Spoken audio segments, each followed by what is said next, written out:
आज के लेक्चर में स्टूडेंट्स हम देखेंगे resistance, resistivity and what is the effect of temperature on resistance and resistivity. Right, थोड़ा सा हमने इंट्रोडक्शन लास्ट लेक्चर में रेजिस्टेंस का देखा था। राइट, जब हमने ओम्स लॉ पढ़ा था वहां पे हमने पहली बार रेजिस्टेंस आर देखा था, जब हमने रिलेशन स्टैब्लिश किया था V equals to I R. Right, इसलिए मैंने ये यहाँ पे जो हमने कल पढ़ा था ये मैंने यहाँ पे रहने दिया है, मैंने रब नहीं किया है इसको, क्योंकि हमें इसकी हेल्प की जरूरत पड़ेगी अभी। राइट, हम देखेंगे कि what is the effect of temperature on the resistivity of conductors, insulators and semiconductors. Right, so सबसे पहले रेजिस्टेंस होता क्या है। रेजिस्टेंस का अगर मैं जनरल इंग्लिश वर्ड देखूं, रेजिस्टेंस का मतलब क्या होता है। रेजिस्टेंस का मतलब होता है ऑब्स्ट्रक्शन, रुकावट किसी चीज में। राइट, अब यहां पे हम किस रेफरेंस में रुकावट की बात कर रहे हैं, दैट इज मोर इंपॉर्टेंट। देखिए यहां पे रुकावट है करंट में। राइट, कोई भी कंडक्टर है वो करंट को फ्लो होने में कुछ ऑब्स्ट्रक्शन ऑफर करता है। राइट, ऑब्स्ट्रक्शन, करंट को किसी भी कंडक्टर से फ्लो होने में ऑब्स्ट्रक्शन फेस करनी पड़ती है। राइट, इस ऑब्स्ट्रक्शन को हम बोलते हैं रेजिस्टेंस। अब ये ऑब्स्ट्रक्शन क्यों आती है हमने लास्ट लेक्चर में देखा था, अभी हम फिर से देखेंगे। राइट, सो जल्दी से देखते हैं। देखिए ये कोई कंडक्टर है। राइट, ये कंडक्टिंग वायर है अगर कोई। राइट, ठीक से बनाते हैं। कोई भी कंडक्टिंग वायर होती है, कंडक्टर इलेक्ट्रिक करंट क्यों कंडक्ट करता है, क्योंकि इसमें फ्री इलेक्ट्रॉन्स होते हैं। फ्री इलेक्ट्रॉन्स कहां से आते हैं, न्यूट्रल मेटल एटम से। जब न्यूट्रल मेटल एटम एक इलेक्ट्रॉन लूज करता है तो वो खुद आयन में कन्वर्ट हो जाता है और इलेक्ट्रॉन मूव होने लग जाता है with in the body of the conductor. ये हमें पता है, ये बेसिक चीजें जो आपको पता होनी चाहिए टू अंडरस्टैंड रेजिस्टेंस। राइट, अगर ये कोई कंडक्टर है, इसमें देखिए जब कोई एटम, मैंने कहा will lose an electron, it will change into ion. Right, ion heavy होता है, इलेक्ट्रॉन का मास बहुत कम होता है, बहुत लाइट होता है। ये चीजें आपको पता होनी चाहिए if you want to solve difficult questions और कॉन्सेप्चुअल क्वेश्चंस। राइट, कुछ क्वेश्चंस भी हम इसमें देखेंगे जो प्रीवियस CBSE में आ रखे हैं, बहुत अच्छे क्वेश्चंस हैं। ये देखिए इलेक्ट्रॉन मूव कर रहे हैं। राइट, अब देखिए करंट, सबसे पहले रेजिस्टेंस हमने समझा। देखिए रेजिस्टेंस होता है ऑब्स्ट्रक्शन, राइट, रुकावट to the flow of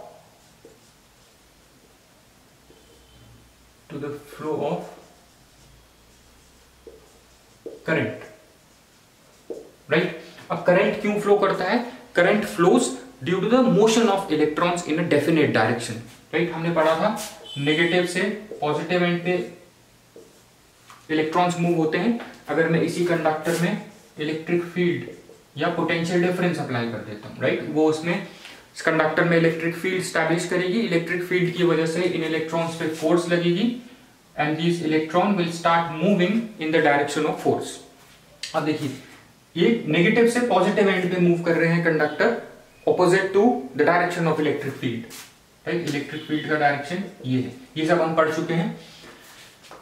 right, अब देखिए जब ये पॉजिटिव एंड की तरफ मूव करेंगे, on their way they will collide with these ions, positive ions. Right, देखिए जब ये इलेक्ट्रॉन मूव करेगा तो ये बार बार पहले इस आयन से कोलाइड करेगा। राइट, फिर क्योंकि इलेक्ट्रिक फील्ड स्टैब्लिश्ड है इस कंडक्टर में, फोर्स लगेगी फिर से उस पर, फिर से ये एक्सेलरेट होगा। राइट, फिर से मान लो इधर आता है, एक्सेलरेट होके इधर की तरफ को मूव करना है इसने, इधर, फिर अब इस आयन से टकराएगा। राइट, फिर अपनी एनर्जी इस आयन को ट्रांसफर कर देगा, फिर इधर को मूव करेगा, फिर इससे टकराएगा। राइट, तो देखिए ये इसके यहां तक पहुंचने में, यहां से यहां तक पहुंचने में ऑब्स्ट्रक्शन जो है ये आयंस ऑफर कर रहे हैं। राइट, ये ऑब्स्ट्रक्शन की सोर्स क्या है, collision with the ions, collision with the ions. Collision किसके बीच में, बिटवीन आयंस एंड इलेक्ट्रॉन्स।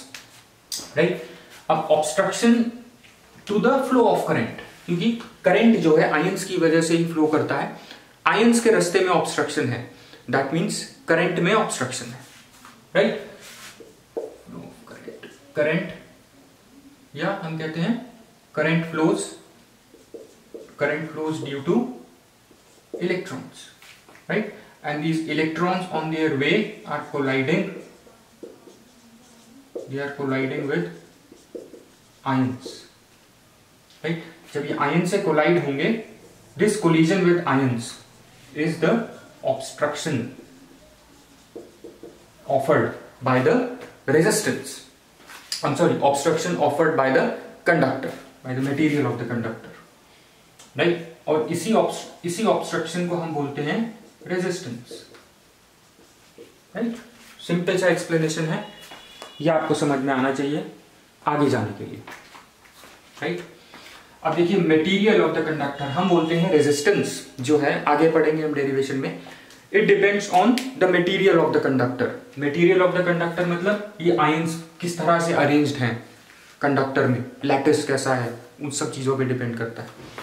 और देखिए resistance depends on the geometry of the conductor, मतलब लेंथ पे और एरिया पे डिपेंड करता है, कितनी मोटी वायर है, राइट, कितनी पतली वायर है, कितनी लंबी वायर है, लेंथ पे और एरिया ऑफ क्रॉस सेक्शन पे रेजिस्टेंस डिपेंड करता है, right. So your resistance depends on two things, first on length, second on length L, second on area of cross section, जिसको हम A से डिनोट करेंगे, राइट। ये सब ऐसे ही नोट कर लीजिए। देखिए resistance is directly proportional to L and inversely proportional to area of cross section, right. उससे पहले हम और कुछ चीजें देख लेते हैं। रेजिस्टेंस का जो यूनिट है वो है ohm, right.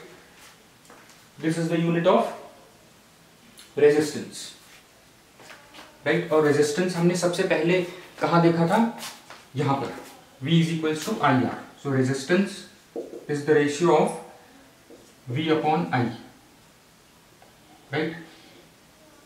So 1 ohm is equals to 1 volt upon 1 ampere, right? 1 ohm resistance, 1 ohm is the resistance offered when current flowing is 1 ampere due to potential difference of 1 volt, right? I hope this is clear. ये छोटी छोटी चीजें हैं, ये exam में पूछी जाती हैं, यूनिट क्या है, right. So this is potential difference upon current, ये फॉर्मूला याद रखना। और अभी हम इसका भी यूज करेंगे। जब हमने बोला मटेरियल ऑफ कंडक्टर, तो हम उसको मैथमेटिकली देखेंगे। हमें मटेरियल ऑफ कंडक्टर कहाँ दिखाई दिया था, जब हमने last time relation between drift velocity and current देखा था, राइट। या हमने जब हमने ओम्स लॉ को डिराइव करा था ड्रिफ्ट वेलोसिटी से, राइट। ये वही डेरिवेशन है जो हमने लास्ट लेक्चर में देखा। नाउ ये रेजिस्टेंस का फॉर्मूला है, right. How resistance depends on length and area of cross section. अब देखिए जब मैं प्रोपोर्शनलिटी का साइन हटाऊंगा तो मैं यहाँ पे एक कांस्टेंट लगाऊंगा रो, L upon A, resistivity. This rho is resistivity. This rho is resistivity, right? And this is constant for a conductor. देखिए, now resistivity is equals to rho, right? If L is equals to 1 meter and area of cross section is equals to 1 meter square, that is resistivity। फिर क्या हो गई, देखिए resistivity होती तो resistance ही है, right. लेकिन जब हम किसी कंडक्टर की लेंथ और area of cross section specify कर देते हैं to be unit length and unit area of cross section, तब हम उस वायर के रेजिस्टेंस को ही बोलते हैं resistivity, right. I hope this is clear. Resistivity पे हम आगे और पढ़ाई करेंगे, अभी इसको ध्यान से देखना। और एक और चीज है जो हम नेक्स्ट लेक्चर में देखेंगे, मैं आपको थोड़ा सा बता देता हूँ। रेजिस्टिविटी हमने इलेक्ट्रोलिसिस में पढ़ा था, केमिस्ट्री में। रेजिस्टिविटी का उल्टा होता है, रेजिस्टिविटी इज ऑब्स्ट्रक्शन, राइट। और इसका उल्टा क्या होगा, राइट। यहाँ तो मैंने करंट को बताया ऑब्स्ट्रक्शन के फॉर्म में, करंट का ऑब्स्ट्रक्शन बताया। अगर मैं कंडक्शन की बात करूं, रेजिस्टेंस का उल्टा होता है obstruction. Obstruction is how easily these electrons are moving inside the conductor or how easily current is being conducted inside the conductor, right? So your conduction G is reverse of resistance. Similarly resistivity भी resistance ही है, right? So resistivity, conductance, right? Conductance अगर मैं unit length और unit area of cross section wire की बात करूं तो वो कंडक्टिविटी बन जाएगी। जैसे रेजिस्टिविटी होती है वैसे ही कंडक्टिविटी भी होती है। सिग्मा से डिनोट करते हैं हम इसको, दिस इज 1/ρ, राइट। ये भी रिलेटेड टर्म्स है। अब देखिए रेजिस्टिविटी हमें पता लग गया क्या होता है, रेजिस्टेंस पता लग गया हमें क्या होता है। अब देखिए हम इस फॉर्मूले पे दोबारा से आते हैं। देखिए लेंथ पे किस तरह से हम कहते हैं resistance is directly proportional to length, पहले यहीं से समझिए। अब देखिए मतलब मैं जितनी लंबी वायर लूंगा उतना ही ज्यादा रेजिस्टेंस ऑफर करेगी वो वायर, राइट, उतना ही ज्यादा रेजिस्टेंस प्रोड्यूस करेगी to the flow of current, जिसका मतलब है to the movement of this electron उतना ही ज्यादा ऑब्स्ट्रक्शन होगा। जितनी लंबी वायर लूंगा, मैं मान लो इस वायर की लेंथ यहां से लेके मैं इसको यहां तक एक्सपैंड कर देता हूं, राइट। अब देखिए इलेक्ट्रॉन को यहां से पहले तो यहां तक मूव होना था, राइट। यहां तक मूव होने में इसको कुछ आयन से कोलाइड होते हुए आना था, राइट। आयंस ही रेजिस्टेंस ऑफर कर रहे हैं, लेकिन अब इसको यहां तक आना है। वायर की लेंथ बढ़ा दी मैंने, अब और 2-3 और आयंस आ जाएंगे इसके रास्ते में, इनसे भी टकराना पड़ेगा, मतलब रेजिस्टेंस इंक्रीज हो जाएगा, right. So with length your resistance increases. ये समझ में आया। Now area of cross section. Area of cross section अगर मैं डिक्रीज करता हूं तो रेजिस्टेंस बढ़ जाएगा, right. Area of cross section अगर मैं इंक्रीज करता हूं तो रेजिस्टेंस डिक्रीज हो जाएगा, right. So resistance and area of cross section are inversely related, right. With length it is directly related, with area of cross section it is inversely related. अब देखिए फिर से हम वैसी एक्सप्लेनेशन, अगर देखिए मैं इसका एरिया ऑफ क्रॉस सेक्शन बढ़ा दूं, यहां तक ले जाऊं, राइट। अब देखिए क्या होगा, एरिया ऑफ क्रॉस सेक्शन बढ़ाने पे रेजिस्टेंस डिक्रीज हो जाएगा। क्यों हो जाएगा? रेजिस्टेंस का डिक्रीज होने का मतलब है जो ऑब्स्ट्रक्शन है या जो कोलिजन्स हैं वो कम होंगे, राइट। क्यों होंगे? क्योंकि मैंने एरिया बढ़ा दिया तो इस इलेक्ट्रॉन को, इन इलेक्ट्रॉन्स को ज्यादा जगह मिल गई, राइट। अब ये थोड़ा बीच में से इधर उधर से होके निकल सकेंगे, कोलिजन्स कम हो जाएंगे, ऑब्स्ट्रक्शन कम हो गया, मतलब सो रेजिस्टेंस कम हो गया, right. So with increasing area of cross section, your resistance decreases, right? And with length, increasing length, the resistance increases, right? I hope this is clear. कि एग्जाम में पूछ लेते हैं कई बार, you should be clear with this. Now, अब हम आ जाते हैं temperature dependence of resistance and resistivity. देखिए ये एक हमने ये जो डिराइव किया था आर, राइट। आर क्या था एक्चुअल में? आर रेजिस्टेंस था, जो ये था आर, राइट। ये हमने लास्ट लेक्चर में देखा था, जल्दी से देख लेते हैं। This is drift velocity, acceleration into time, relaxation time, right. Acceleration क्या था? Force per unit mass. ई क्या होता है? V upon L, right. जब मैं पोटेंशियल डिफरेंस V अप्लाई करता हूं across conductor of length L, right, E is equals to V upon L. So मैंने ये E की जगह V अपॉन एल रखा, ये आया। करंट और ड्रिफ्ट वेलोसिटी में ये रिलेशन होता है, ड्रिफ्ट वेलोसिटी की जगह मैंने ये रखा, ये आया, right. So I is equals to this, मैंने इसको रीअरेंज किया, इधर उधर लेके गया, so this I is equals to V, so V is equals to I, इसी को हमने R रेजिस्टेंस बोला था जो कांस्टेंट होता है, राइट। अब मैं देखिए यहां पे लिख देता हूं इसको, then I will rub this.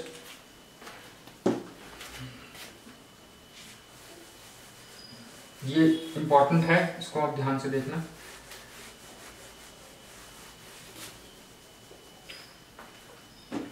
देखिए R यहां से देखिए ये है ML, V is equals to RI, right. वहां पे देखिए R ML अपॉन A N E square tau, tau is relaxation time, right? Now we love this. अब हम देखते हैं ये, देखिए how resistance depends on temperature, वो हम देखते हैं पहले।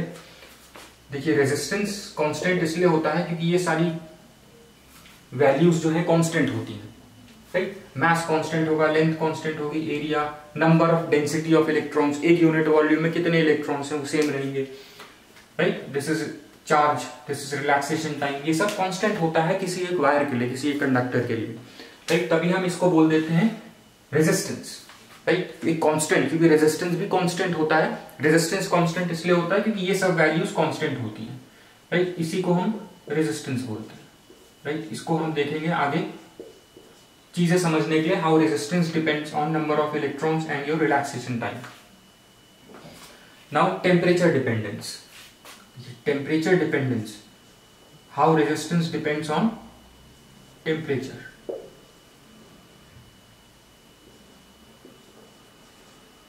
This is important. देखिए अब जब अगर मैं इस कंडक्टिंग वायर को, मान लो मैं इसको हीट करता हूं, राइट? हीट करने से क्या होगा, देखिए ये आयंस जो हैं, हीट जब हम करेंगे इनको, ये आयंस जो हैं ये एनर्जी एब्जॉर्ब करेंगे।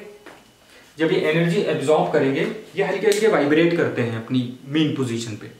जब मैं इनको हीट दूंगा from outside, then they will start vibrating, right, with higher amplitudes, और तेजी से वाइब्रेट होने लगेंगे, राइट? तो ये वाइब्रेट होंगे जब अपनी मेन पोजीशन पे, जब वाइब्रेट होंगे ये ऐसे ऐसे हिलने लगेंगे, तो ये कहीं यहां तक जाने लगेंगे वाइब्रेट होके, राइट? ऊपर नीचे होंगे, ये ऐसे ऊपर नीचे होंगे।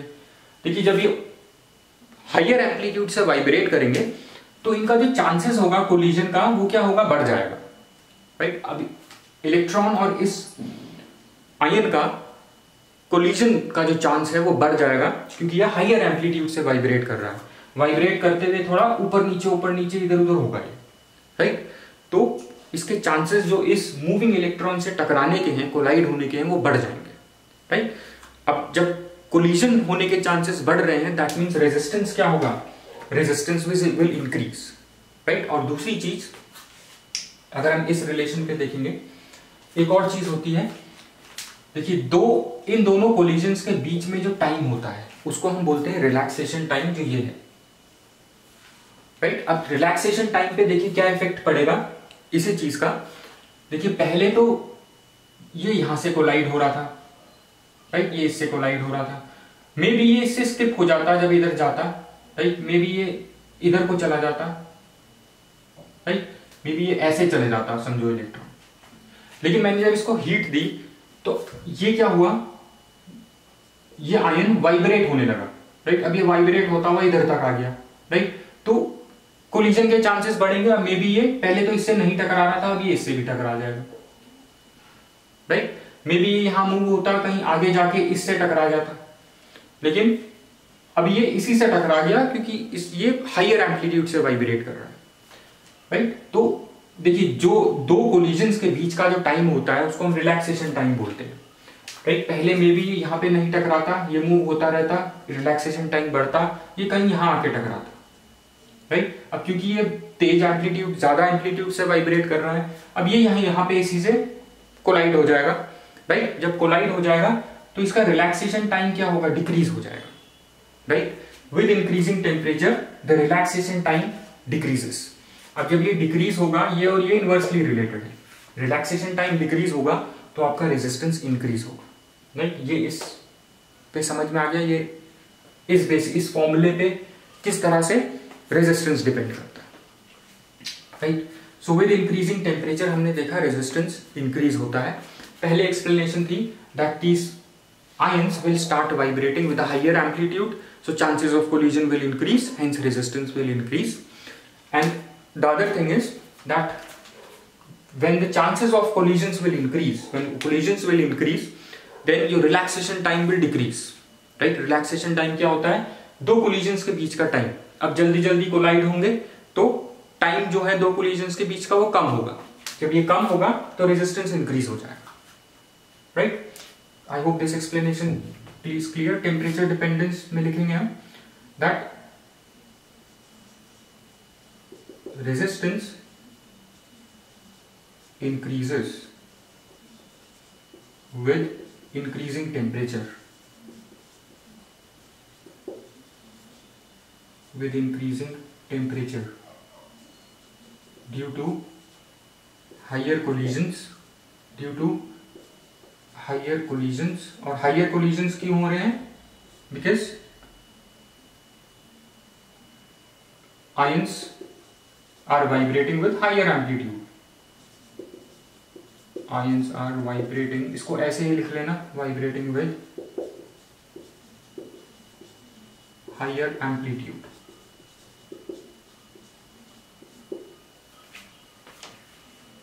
Right? Now ions are vibrating with higher amplitude, right?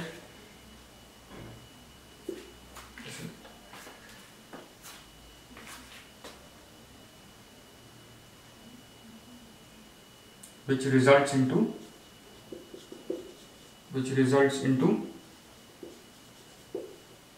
low relaxation time.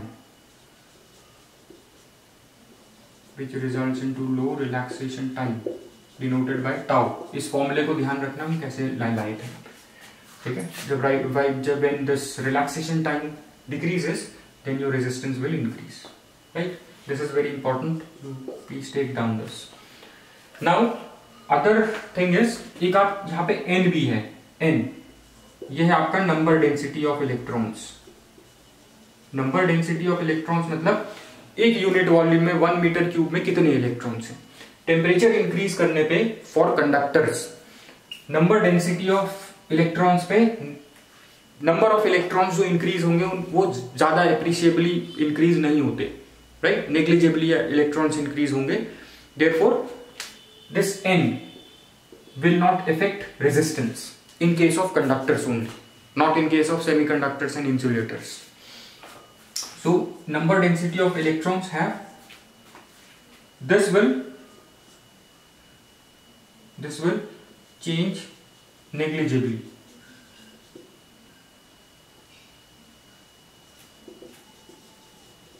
Right? So resistance will not depend on the number density of electrons in case of conductors.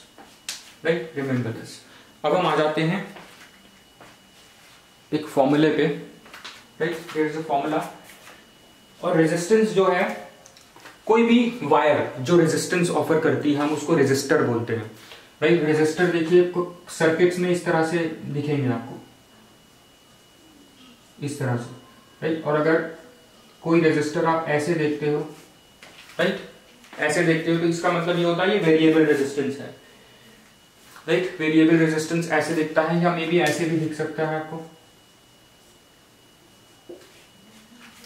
Right? So know what is a resistor. Anything that offer resistance is a resistor. This explanation.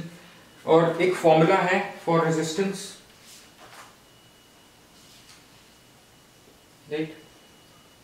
Resistance at temperature T. Right? इसका एक formula है RT. ये आप लिख लीजिए, RT is equals to R0. Right? RT means resistance at temperature T, right? Then you have R0, resistance at temperature 0 degree Celsius, right? 1 plus alpha T, resistance at temperature T, resistance at temperature 0, 1 plus alpha T. Alpha is temperature coefficient, right? Temperature coefficient of resistance. Alpha is temperature coefficient of resistance. अगर आप इसको निकालेंगे यहाँ पे तो ये आ जाएगा RT minus R0, right, RT minus R0 divided by R0 dot T.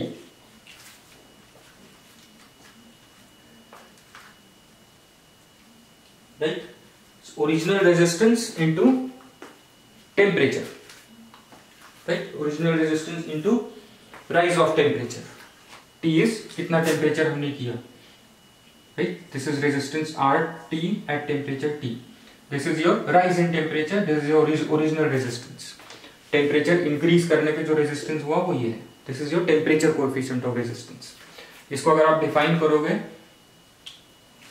अब वो कितना होगा, increase in resistance, right, resistance increase होता है ना, increase in resistance for unit degree increase in temperature and unit resistance, original resistance, right, per unit original resistance per degree Celsius, per unit temperature coefficient is increase in resistance per unit increase in temperature and per unit resistance 1 ohm, right?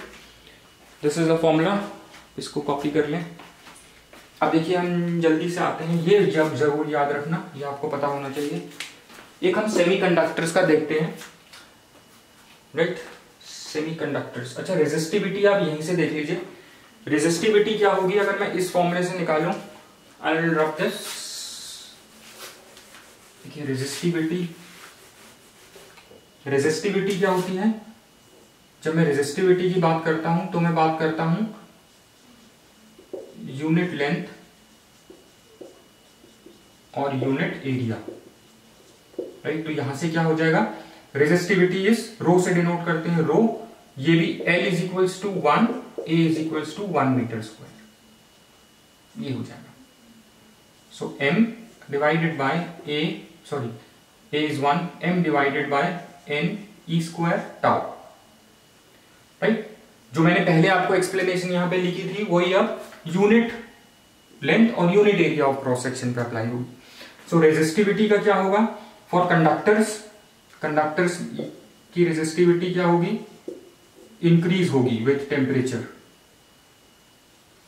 Increase होगी with temperature increase होगा, resistivity भी increase होगी। क्यों?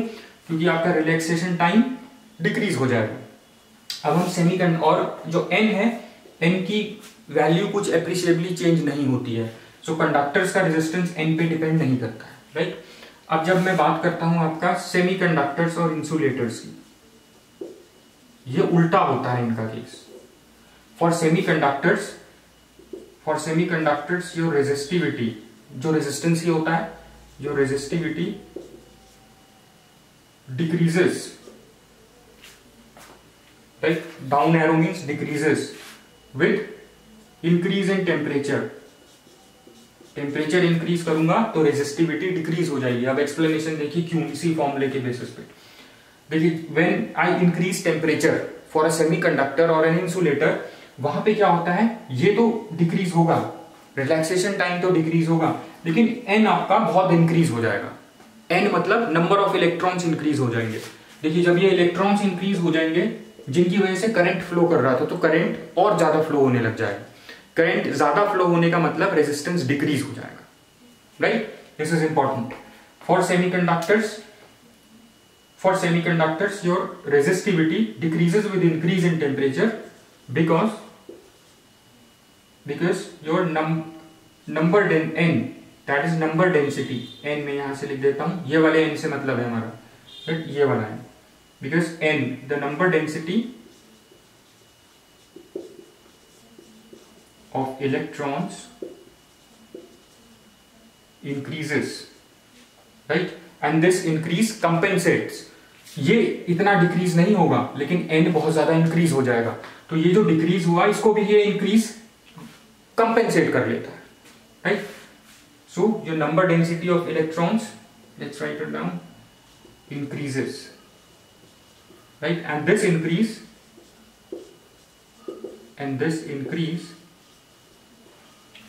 compensates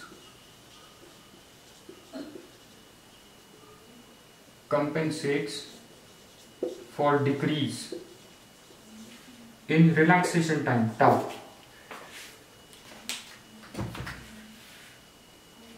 right. I hope this is clear. और एक formula होता है इसका रेजिस्टिविटी का, ये होता है rho T is equals to rho zero, right. Rho T is equals to 1